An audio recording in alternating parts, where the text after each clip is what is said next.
Congratulations. You have been selected to take part in our anonymous survey. Please take our... hello Jiva speaking શું હોસ્પિટલમાંથી હા બોલો હું વાત કરો છો કોણ ક્યારે કેટલા વાગે અરે કેમ કરતા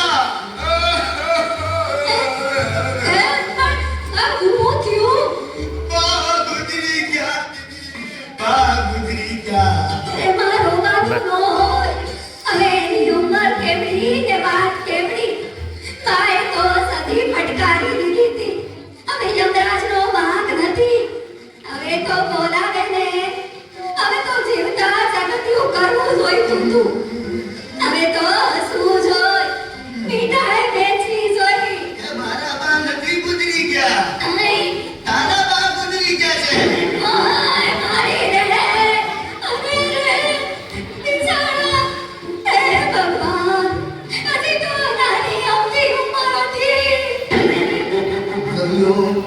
આવું જ થતું હોય માણસને પોતાનું દુઃખ મોટું લાગે અને બીજાનું દુઃખ તો દેખાતું નથી કુટુંબની દરેક વ્યક્તિ એકબીજાના સુખે સુખી અને દુઃખે દુઃખી થાય ને તો કુટુંબ ધરતી પરનું સ્વર્ગ બની જાય સ્વર્ગ